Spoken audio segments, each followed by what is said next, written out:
जय हिंद my friends and dear students, welcome back to my YouTube channel Arya English classes.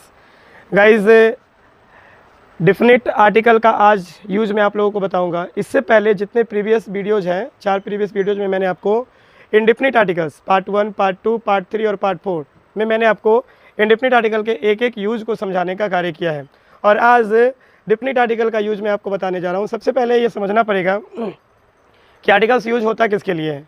मैंने आपको previous video में भी ये बात बताया है कि article is use before the noun and for the noun. Article का प्रयोग नाउन के लिए और नाउन के पहले ही होता है।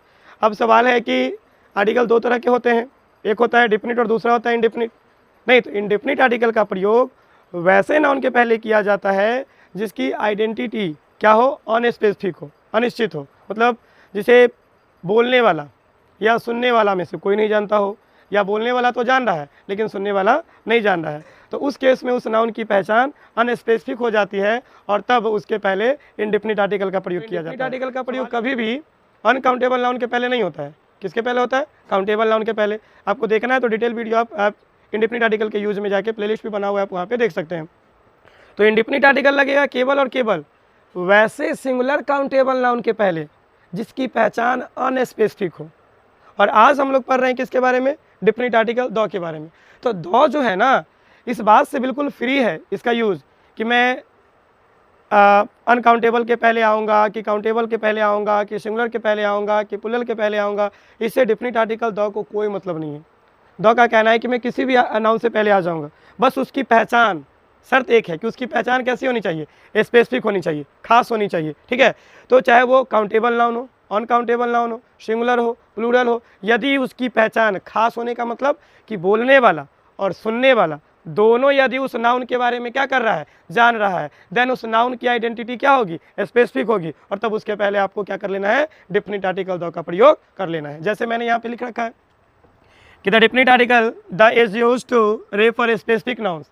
डिफिनिट आर्टिकल द का प्रयोग किया जाता है किस चीज़ को दिखाने के लिए, किस चीज़ को रेफर करने के लिए?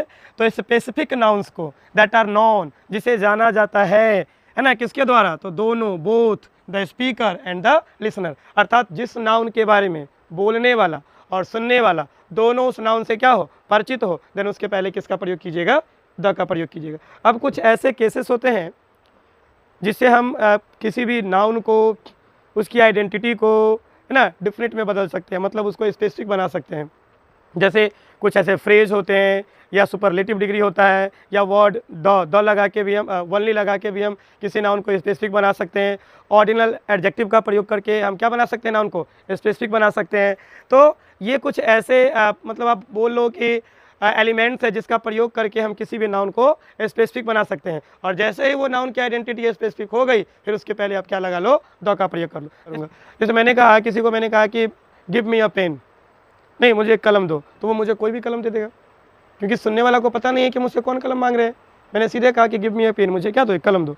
लेकिन यहीं पे अगर मैंने कह दिया कि give me the pen, give me the pen that I gave you study, मुझे वो कलम दो जो कल मैंने दिया था, तो मुझसे पूछेगा नहीं लिसनर, सामने वाला पूछेगा नहीं।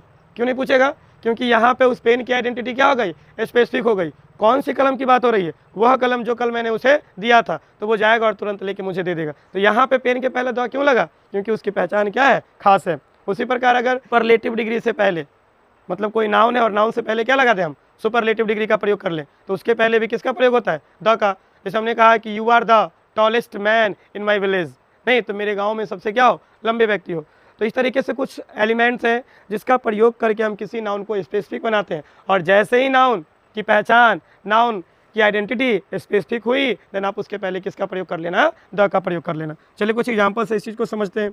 मैंने कहा कि bring me dash pain on the table, on the table. अब देखिए, ये आपका पेन है, नाउन है, और इस नाउन को ये भाई साहब जो फ्रेज है वो इस नाउन को क्या कर रहा? डिफाइन कर रहा, परिभाषित कर रहा, इसकी पहचान को खास बना रहा है। कौन कलम मेरे लिए लाओ? कौन कलम? जो टेबल पे है। कहाँ है? टेबल पे। तो अब इस नाउन की पहचान क्या हो गई? खास हो गई। तो इसीलिए यहाँ पे उसके पहले किसका प्रयोग होगा? द का प्रयोग होगा। ठीक है, फिर मैंने दूसरा एग्जाम्पल कहा कि give me dash pen that I gave you yesterday, gave you yesterday.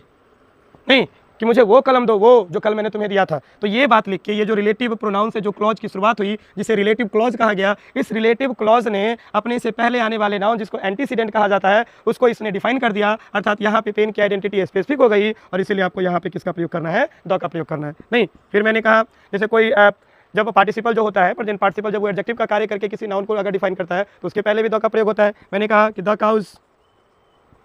Cause grazing, GRAZING, grazing in the field, grazing in the field, FIELD, grazing in the field, are hungry, तो मतलब कौन गाय भाई भूखा है, कौन गाय, वो गाय जो क्या कर रही है, खेत में चल रही है, फील्ड में चल रही है। तो ये जो ग्रेजिंग इन द फील्ड, ये जो फ्रेज है, ये जो प्रेजेंट पार्टिसिपल यहाँ पे जो एडजेक्टिव का कार्य कर रहा है, ये क्या किया, इस नाउन को डिफाइन कर दिया, तो इसकी आइडेंटिटी खास हो गई, इसलिए इसके पहले किसका प्रयोग हुआ है, द का प्रयोग हुआ है। अब वीडियो लेंदी ना हो जाए, लंबा ना हो जाए, इसीलिए मैं आपको, ठीक है, डेफिनेट आर्टिकल के यूज़ पार्ट बाय पार्ट करके दूंगा। तब तक आप इस वीडियो को अच्छे से देखें और इसके यूसेज को समझें। नेक्स्ट जो है इसका यूसेज आपको अगले वीडियो में देंगे। तब तक के लिए जय हिंद।